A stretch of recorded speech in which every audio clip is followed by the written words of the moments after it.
Shalom Bapak Ibu, jemaat Tuhan yang saya kasih dalam Tuhan kita Yesus Kristus. Kembali lagi kami berjumpa lewat firman Tuhan pada pagi hari ini. Saya bersyukur kepada Tuhan oleh karena anugerahnya Tuhan masih memberikan kepada kami kesempatan untuk melayani Tuhan. Walaupun kami tidak berjumpa secara langsung, bertatap muka, tetapi biarlah suara yang kami sampaikan, firman Tuhan ini dapat menguatkan, menghibur, memberikan berkat tersendiri bagi setiap kita di minggu yang baru. Bapak Ibu jemaat Tuhan sekalian, pagi hari ini kami semua ada di bawah satu tema daripada belajar dari karakter Yesus Kristus. Itu sebabnya kami akan lanjutkan renungan pagi hari ini dengan satu karakter yang dimiliki oleh Yesus adalah mengampuni. Bapak Ibu jemaat Tuhan yang saya kasihi dalam Tuhan kita Yesus Kristus, kita bersyukur karena pada pagi hari ini Tuhan masih memberikan kesempatan untuk kami belajar sifat atau karakter Yesus, yang mana Yesus sendiri telah melakukan. Dia telah menang untuk melakukan segala sesuatu dan akhirnya itu menjadi satu teladan yang wajib kita lakukan sebagai orang yang percaya. Sebelum saya mulai dengan firman Tuhan atau perenungan kita pada pagi hari ini, saya mengajak seluruh jemaat Tuhan kita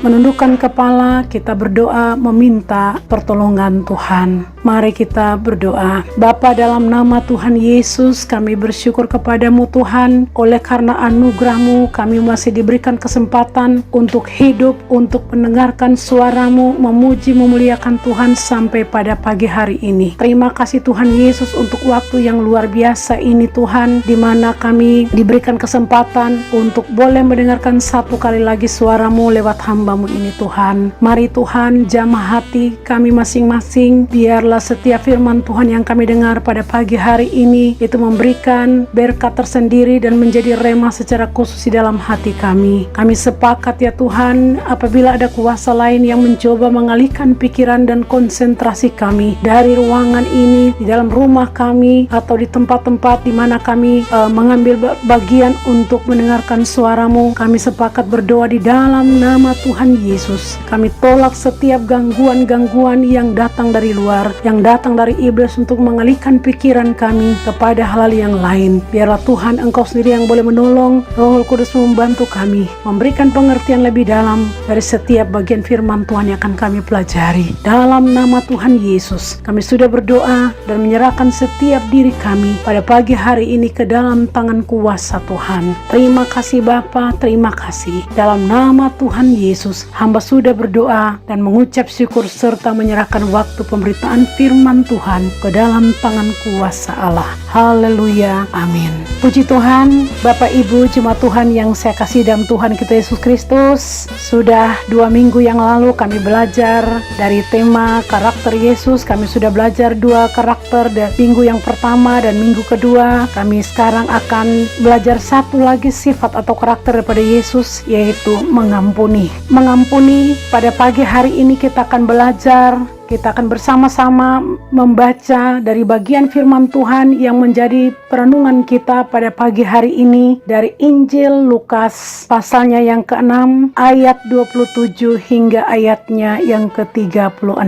Injil Lukas pasal 6 ayat 27 hingga ayatnya yang ke-36. Perikop pembacaan di dalam Alkitab diberikan judul oleh Lembaga Alkitab Indonesia adalah Kasihilah Musuhmu. Ayat 27 firman Tuhan berbunyi, tetapi kepada kamu yang mendengarkan aku berkata, kasihilah musuhmu, berbuatlah baik kepada orang yang membenci kamu, mintalah berkat bagi orang yang mengutuk kamu, berdoalah bagi orang yang mencaci kamu. Bapak Ibu jemaat Tuhan, jemaat akan membaca terus ayat-ayat selanjutnya. Biarlah jemaat Tuhan dapat mengikuti seluruh pikiran daripada Tuhan yang tercantum dari bagian firman Tuhan yang terambil dari Lukas 6 ayat 27 hingga ayatnya yang ke-36. Saya tidak membaca semua ayat, tetapi 2 ayat yang tadi saya bacakan itu akan menjadi perenungan kita pada pagi hari ini. Bapak Ibu jemaat Tuhan yang saya kasihi dalam Tuhan kita Yesus Kristus, kalau kita melihat dari ayatnya yang ke-27, di sana merupakan perkataan Tuhan kepada setiap kita. Perkataan ini merupakan seperti satu perintah kepada kamu yang mendengarkan aku. Jadi Tuhan sendiri berkata kepada setiap kita yang mendengarkan Tuhan. Tuhan berkata, kasihilah musuhmu, berbuatlah baik kepada orang yang membenci kamu. Tuhan berkata, kasihilah musuhmu dan berbuatlah baik kepada setiap orang yang membenci kamu. Lalu ayat 28 katakan, mintalah berkat bagi orang yang mengutuk kamu dan berdoalah bagi orang yang mencaci kamu. Luar biasa perkataan Tuhan Yesus di dalam firman Tuhan yang sudah kita baca. Kalau kita lihat ayat-ayat selanjutnya, itu juga berbicara tentang bagaimana kita membalas kebaikan, berbuat kebaikan kepada orang yang menganiaya kita atau yang berbuat jahat kepada kita. Bapak Ibu jemaat Tuhan, perkara untuk mengampuni orang yang berbuat salah kepada kita, orang yang telah menyusahkan kita, orang yang telah mencaci maki kita, ini bukan perkara yang gampang. Saya bisa mengakui hal ini karena bagi kami sebagai hamba Tuhan juga kadangkala ini perkara sulit untuk kita bisa melakukannya dengan sepenuh hati. Kadangkala pengampunan itu dapat kami ucapkan di bibir, tetapi di dalam hati itu berbeda. Tetapi Tuhan berkata pada pagi hari ini, untuk kita wajib memberikan pengampunan, kita wajib mengasihi musuh kita, dan kita wajib berdoa bagi mereka. Ini satu hal yang luar biasa. Kalau kita lihat daripada pribadi Yesus, ketika dia datang ke dalam dunia, dia ditangkap, waktu dia disalib, sebelum disalibkan, mendapat penyiksaan yang sangat luar biasa. Dia dihina, dia dilecehkan, menderita, dia disiksa, bahkan diludahi, dicaci maki, direndahkan, sampai dipukul,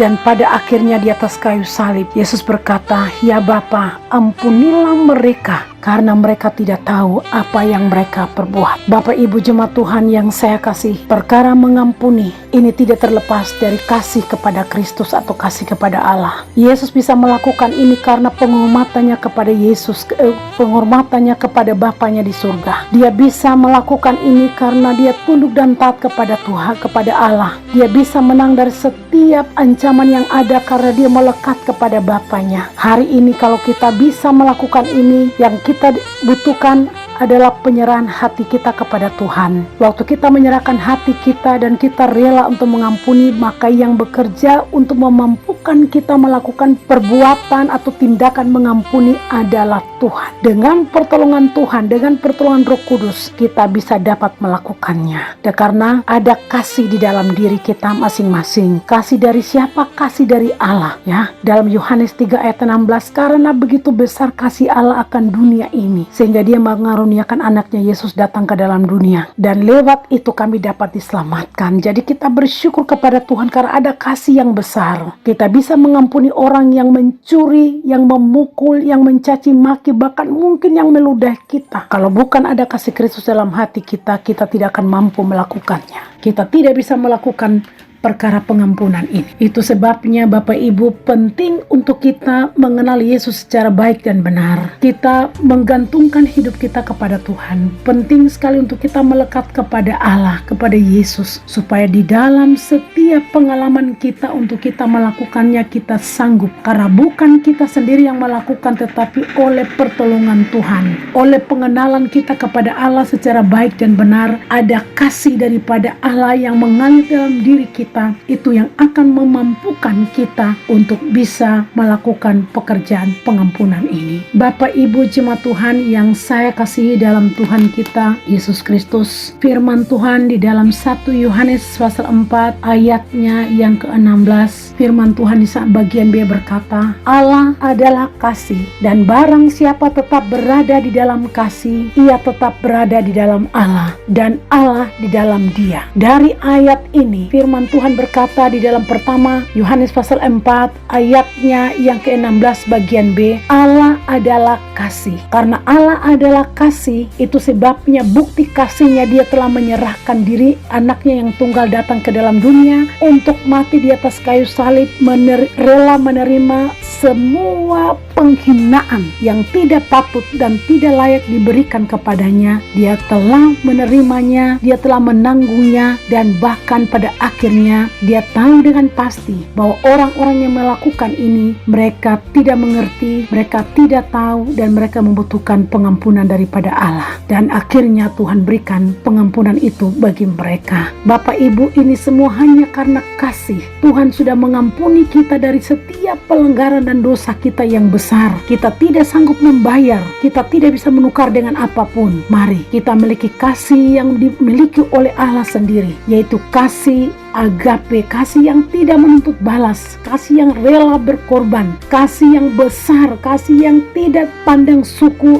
atau budaya atau keluarga, marga atau kelompok-kelompok tertentu. Kasih Allah ini seperti kita melawan arus. Kalau selalu kita berbuat baik hanya kepada kelompok, keluarga, bahkan kepada keluarga inti kita masing-masing, atau kepada orang-orang yang berbuat baik kepada kita, firman Tuhan dengan jelas berkata apa jasa kita. Waktu Yesus melakukannya dengan baik, karena dia mengenal hati daripada Allah yang penuh dengan belas kasihan, maka hari ini kita menerima anugerah keselamatan itu. Kalau kita mengasihi Allah, firman Tuhan di dalam pertama Yohanes 4 tadi ayat 16, kalau kita mengasihi Allah, kita berada di dalam kasih dan Allah ada di dalam diri kita. Kita mengasihi Allah berarti kita tetap berada di dalam Allah. Dan hari ini perintah Tuhan untuk kita tetap tinggal di dalam Allah. Kalau kita bilang kita ini anak Tuhan, saya sudah menerima Yesus sebagai Tuhan dan Juru Selamat, saya ini orang percaya, Tuhan mengatakan kepada kita yang wajib kita lakukan adalah mengampuni orang yang berbuat jahat kepada kita. Di dalam 2 Timotius 1 ayatnya yang ke-7, di dalam firman Tuhan 2 Timotius pasalnya yang pertama ayatnya yang ke-7, di sana firman Tuhan berkata, sebab Allah memberikan kepada kita bukan roh ketakutan, melainkan roh yang membangkitkan kekuatan, kasih, dan ketertiban. Bapak Ibu jemaat Tuhan, seperti tadi saya katakan, kadangkala kita mau melakukan perbuatan baik ini atau kita mau melakukan pengampunan ini terlalu sulit. Kita merasa lemah. Kadangkala kita dalam ucapan kita bilang, saya sudah mengampuni, tetapi dalam hati kita masih dendam. Memang seperti tadi saya katakan itu berat, tetapi hanya dengan kasih daripada Kristus kita merelakan hati kita untuk rela melakukan apa yang Tuhan amanatkan kepada kita, maka Roh Kudus akan membantu kita. Dalam 2 Timotius 1 ayatnya yang ke-7 di sana firman Tuhan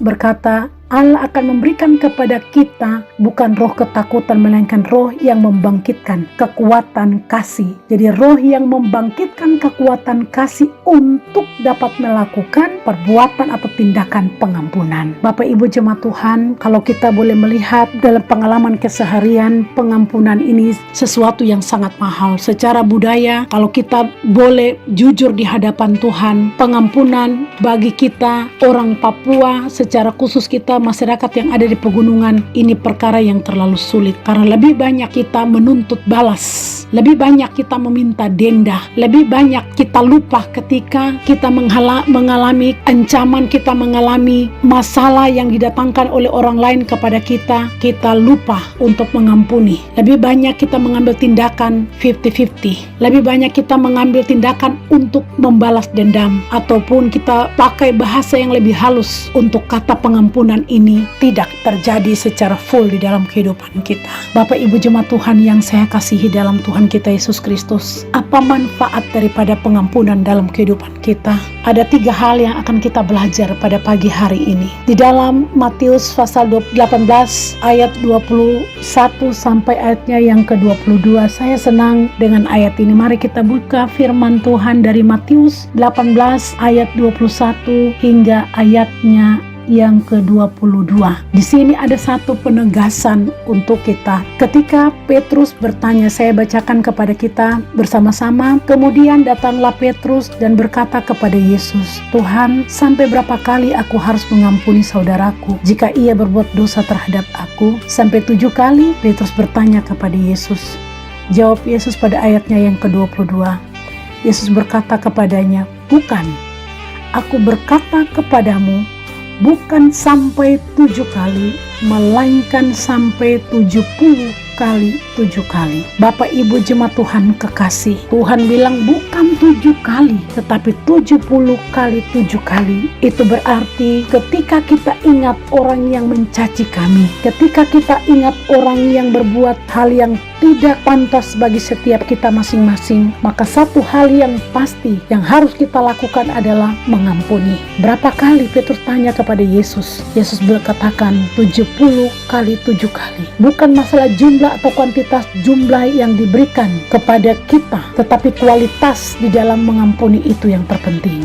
Kita belajar daripada Yesus bahwa Yesus memberikan dirinya untuk mengampuni kita. Akhirnya di atas kayu salib dengan semua penyiksaan yang dia dapat, dia bilang kepada Bapaknya, Bapa ampunilah mereka karena mereka tidak tahu apa yang mereka perbuat. Ketika Petrus bertanya kepada Yesus, berapa kali kita harus mengampuni orang yang berbuat salah kepada kami? Yesus katakan 70 kali 7. Petrus pikir dengan 7 kali itu sudah cukup sempurna, tetapi Tuhan katakan 70 kali 7. Itu berarti dalam kehidupan kita lebih mengedepankan pengampunan daripada kita menuntut balas. Bapak Ibu jemaat Tuhan yang saya kasihi, ada 3 hal penting yang akan kita pelajari dari setiap kita yang siap mengampuni setiap orang. Dari perkataan 70 kali 7, 7 kali ya atau 70 kali 7, firman Tuhan di sini berkata seperti itu. Kita lihat kenapa kita harus melakukan. Di dalam yang pertama, karena kita harus mengampuni jika kita mengampuni orang lain, itu berarti kita telah melakukan apa yang Tuhan perintahkan kepada kita. Kenapa kita mengampuni? Mari kita lihat. Karena kita akan diampuni. Matius 6 ayat 14 sampai ayatnya yang ke-16. Kita baca bersama-sama Matius pasalnya yang ke-6. Injil Matius pasal 6, firman Tuhan berkata ayatnya yang ke-14, karena jikalau kamu mengampuni kesalahan orang, Bapamu yang di surga akan mengampuni kamu juga. Jadi kita mengampuni orang lain karena Bapa telah mengampuni kita. Kita harus menyadari bahwa Tuhan sudah mengampuni kita dari dosa kita. Ketika kita belum lahir, Tuhan sudah kerjakan itu dengan sempurna di atas kayu salib. Dan hari ini jika kita datang kepada Tuhan dengan semua pelanggaran kita, Tuhan itu adalah setia dan adil dan Dia siap untuk mengampuni kita. Itu sebabnya kita juga wajib memberikan pengampunan ini kepada setiap orang yang berbuat salah kepada kita. Ini pernyataan yang luar biasa. Jika kita mengampuni orang, maka Bapa di surga pun akan mengampuni kita. Bapak Ibu jemaat Tuhan sekalian yang saya kasih dalam Tuhan kita Yesus Kristus, juga di dalam pertama Yohanes pasalnya yang ketiga ayat 14 sampai ayatnya yang ke-19, di sana firman Tuhan berkata, kita tahu bahwa kita sudah berpindah dari dalam maut ke dalam hidup, yaitu karena kita mengasihi saudara kita. Barang siapa tidak mengasihi ia tetap di dalam maut. Setiap orang yang membenci saudaranya adalah seorang pembunuh manusia. Dan kamu tahu bahwa tidak ada seorang pembunuh yang tetap memiliki hidup yang kekal di dalam dirinya. Demikianlah kita ketahui kasih Kristus, yaitu bahwa Ia telah menyerahkan nyawanya untuk kita. Jadi kita pun wajib menyerahkan nyawa kita untuk saudara-saudara kita. Barang siapa mempunyai harta duniawi dan melihat saudaranya menderita kekurangan tetapi menutup pintu hatinya terhadap saudaranya itu, bagaimanakah kasih Allah tetap dapat di dalam dirinya? Anak-anakku, marilah kita mengasihi bukan dengan perkataan atau dengan lidah, tetapi dengan perbuatan dan dalam kebenaran. Luar biasa Bapak Ibu jemaat Tuhan yang saya kasihi dalam Tuhan kita Yesus Kristus. Poin yang pertama, kita mengampuni supaya kita diampuni. Dari pembacaan kita tadi, jangan kita mengampuni dengan lidah kita, dengan ucapan, tetapi mari kita melakukannya dengan perbuatan kita secara langsung. Firman Tuhan yang tadi kita baca begitu menegaskan kepada kita bahwa kita tahu bahwa kita sudah berpindah dari maut kepada hidup karena kasih Kristus, karena pengampunan yang Kristus kerjakan. Dan kalau siapa yang tetap mengasihi dan tetap kerjakan pengampunan, kita tetap berada di dalam hidup. Tetapi bagi setiap orang yang yang tidak mengasihi atau tidak mengampuni orang karena tidak ada kasih Kristus dalam dirinya, dia tidak mempunyai kehidupan yang kekal. Dia adalah seorang pembunuh dan penjahat, dan keselamatan tidak ada pada dirinya. Itu sebabnya Bapak Ibu jemaat Tuhan sekalian, mari kita melakukannya seperti apa yang telah Yesus lakukan dalam hidup kita.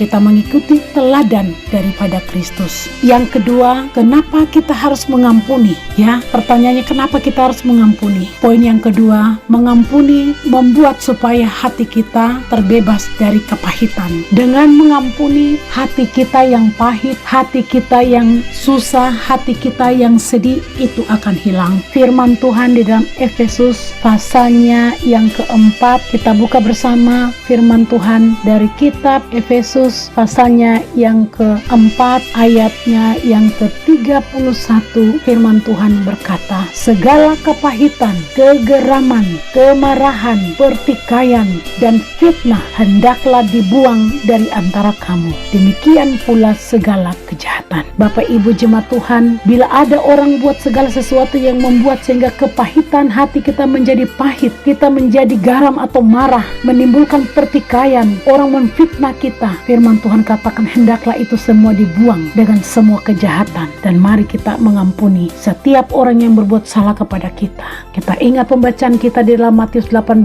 ayat 21-22 ketika Yesus berdiskusi dengan Petrus, apa yang dikatakan oleh Tuhan, kita mengampuni bukan saja 7 kali tapi 70 kali 7 kali di dalam sehari. Itu berarti kita lepas pengampunan dari hati kita yang paling dalam, dan kita akan mendapatkan manfaat atau kita akan mendapatkan kelegaan di dalam hati kita ketika kita telah mengerjakannya dengan kasih yang berasal daripada Kristus. Bapak Ibu jemaat Tuhan yang kekasih, luar biasa ketika kita mengampuni kita akan mendapat ketenangan. Ketika kita mengampuni kita ada sukacita yang diberikan oleh Roh Kudus di dalam hati kita. Apa gunanya kita membalas kejahatan dengan kejahatan? Akan melahirkan dosa, kutuk, dan menghambat setiap doa kita kepada Tuhan. Poin yang ketiga yang terakhir bagi kita pada pagi hari ini, agar doa kita tidak terhalang. Kenapa kita harus mengampuni orang yang berbuat salah kepada kita? Agar doa kita tidak terhalang. Markus pasalnya yang ke-11 ayatnya yang ke-35.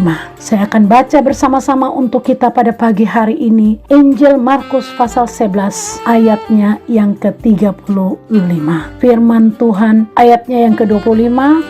Minta maaf tadi saya salah. Firman Tuhan berkata, dan jika kamu berdiri untuk berdoa, ampunilah dahulu sekiranya ada barang sesuatu dalam hatimu terhadap seseorang, supaya juga Bapamu yang di surga mengampuni kesalahan-kesalahanmu. Ayat 26, tetapi jika kamu tidak mengampuni, maka Bapamu yang di surga juga tidak akan mengampuni kesalahan-kesalahanmu. Jemaat Tuhan sekalian, dari firman Tuhan yang kita baca tadi, bahwa waktu kita mengampuni orang lain, maka Bapa di surga akan mengampuni kita, supaya doa kita itu tidak terhalang. Apa saja yang kita minta kepada Tuhan, Tuhan akan jawab sesuai dengan kehendak-Nya.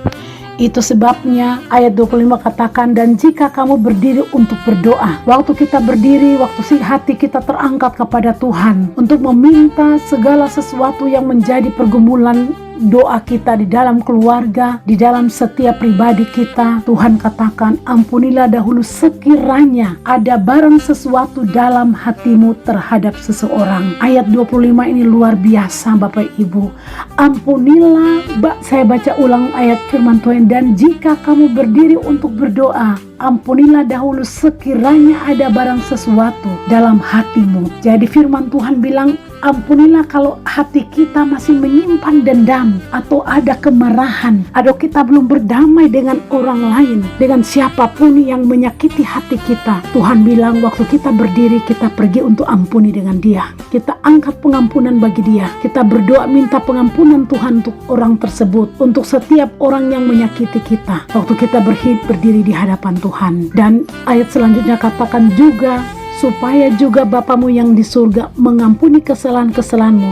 Tetapi jika tidak mengampuni, maka Bapamu juga yang di surga tidak akan mengampuni. Berbicara tentang pengampunan ini bukan saja mengampuni dosa, tetapi Tuhan juga tidak menyiapkan berkat atau permintaan kita kepada Tuhan. Ketika kita minta, Tuhan tidak akan menjawab karena kita tidak menyelesaikan masalah itu di hadapan Tuhan. Apabila orang itu datang minta berdamai dengan kita, atau mungkin dia tidak, tapi kita dalam hati secara tulus di hadapan Tuhan, sebelum kita berdiri untuk berdoa minta berkat bagi keluarga, bagi anak, istri, bagi kita yang sakit atau dalam kebutuhan kita secara pribadi, maka Tuhan katakan kita harus berdiri untuk mengampuni orang yang berbuat salah kepada kita. Bapak Ibu jemaat Tuhan yang saya kasihi dalam Tuhan kita Yesus Kristus, dari bagian firman Tuhan, ketiga hal yang kita pelajari di sini, bagaimana supaya kita mau menerima berkat, doa kita tidak terhalang, supaya hati kita ini tetap ada sukacita, ada ketenangan di dalam jiwa kita, dan supaya kita diampuni, maka kita wajib untuk mengampuni orang lain. Seperti teladan yang Kristus telah lakukan bagi kita pun wajib untuk melakukannya. Kadangkala kita bisa akui bahwa di dalam pelaksanaan untuk pengampunan ini kadang kita sulit, tetapi Tuhan siap untuk menolong kita. Ketika kita membuka hati, meminta kekuatan daripada Tuhan, maka Tuhan akan memberikan kekuatan kepada kita untuk dapat melakukan pengampunan yang telah kita rencanakan atau kita ingin melakukannya. Kita siap membuka hati, merelakan Tuhan ataupun Roh Kudus memakai hati kita, memberikan kemampuan, memberikan kekuatan kepada kita untuk bisa melakukannya, maka kita akan mendapatkan pertolongan Tuhan untuk dapat melakukan hal ini. Seperti Yesus, dia sanggup melakukan segala sesuatu sampai bahkan mati di atas kayu salib, karena dia bergaul karib dengan Bapanya, karena dia adalah anak dan dia tinggal di dalam Allah. Firman Tuhan katakan, waktu kita tinggal di dalam Allah, kita dekat dengan Allah, kita merasakan ada kekuatan kasih untuk bisa melakukan semua itu. Itu sebabnya kasih dan pengampunan tidak bisa terlepas antara satu dengan yang lain. Mari kita miliki kasih Kristus. Kita wajib mengampuni setiap orang. Tuhan katakan kepada Petrus, bukan 7 kali, tetapi 70 kali 7 kali dalam sehari. Mari siapapun hari ini yang mungkin masih menyimpan rasa dendam, kecewa, iri hati, atau masih ada luka batin dengan seseorang, pada siang hari ini saya mau berdoa untuk kita sekalian. Ada orang sekiranya yang dapat menyusahkan kita dan kami merencanakan untuk membalas dengan tindakan atau mungkin tidak mau menolong ataupun ada hal yang lain. Hari ini firman Tuhan datang untuk menegur kita. Kita bersyukur karena kita masih diberikan kesempatan untuk mendengarkan suaranya. Mari kita angkat hati kita kepada Tuhan. Kita angkat pengampunan kita baginya. Bapak Ibu jemaat Tuhan, sekiranya di dalam hati kita ada luka hati dengan seseorang, ada dendam yang mungkin sudah lama, kita tidak bisa melupakan. Pada jam ini saya akan berdoa dengan Bapak Ibu sekalian. Mari taruh tangan Bapak Ibu di dada, tangan kanan di dada. Angkat tangan kirimu kepada Tuhan. Saya akan berdoa. Kita berdoa. Bapa Surgawi, dalam nama Tuhan Yesus, kami bersyukur untuk firman Tuhan yang luar biasa. Kami bersyukur untuk teladan karakter Kristus yang luar biasa. Kami mengaku kami sebagai anak Tuhan. Kami mengaku kami orang percaya. Kami mengaku kami pengikut Kristus, tetapi dalam hal pengampunan kami sering gagal. Mungkin kami lebih banyak jadi seperti Petrus. Kami bertanya untuk jumlah tertentu, dan mungkin kami pikir dengan 7 kali sudah cukup. Kami merasa bahwa kami sudah melakukan sesuatu yang sangat baik. Tetapi yang Yesus katakan lebih dari itu. Jumlah yang tidak mungkin kami lakukan, ya Tuhan, kami akui itu. Tetapi hari ini di dalam nama Tuhan Yesus, hamba berdoa untuk setiap tangan yang sudah terangkat, setiap tangan yang sudah letakkan di dada. Dalam nama Tuhan Yesus, Bapa ampuni mereka atas luka hati, atas iri hati, dendam, sakit hati, atas perbuatan-perbuatan orang yang tidak menguntungkan kita, kami dilecehkan, kami dirugikan, sehingga ada kekecewaan yang dalam, ada rasa ingin membalas dendam dan lain sebagainya pada jam ini Tuhan. Dalam nama Tuhan Yesus, hamba mohon pengampunan-Mu terjadi bagi setiap kita masing-masing, dan hamba mohon kekuatan-Mu Tuhan, menolong setiap kami untuk mampu melakukan perbuatan pengampunan yang telah Yesus ajarkan kepada kita sekalian. Terima kasih Tuhan Yesus, terima kasih Bapa. Tanamkan firman Tuhan ini dalam hati kami. Biarlah ini menjadi satu rema yang berharga. Ketika kami menemui masalah ataupun pergumulan apapun di depan tentang hal pengampunan ini, kami tetap dimampukan oleh Tuhan untuk bisa melakukannya. Terima kasih Tuhan Yesus, terima kasih Bapa. Dalam nama Tuhan Yesus, pencipta langit dan bumi, Raja segala alam, hamba sudah berdoa dan mengucap syukur. Haleluya. Amin. Puji Tuhan, Bapak Ibu jemaat Tuhan sekalian. Demikian firman Tuhan pada Minggu pagi hari ini, 21 Juni 2020. Tuhan memberkati kita sekalian. Bagi jemaat Tuhan yang ada di rumah-rumah, keluarga, yang dipastori atau di gereja, yang di kos-kosan, bahkan yang menumpang dengan keluarga-keluarga, mungkin di tempat mana saja, firman Tuhan ini didengar. Tuhan memberkati kalian semua. Terima kasih, Shalom, selamat hari Minggu.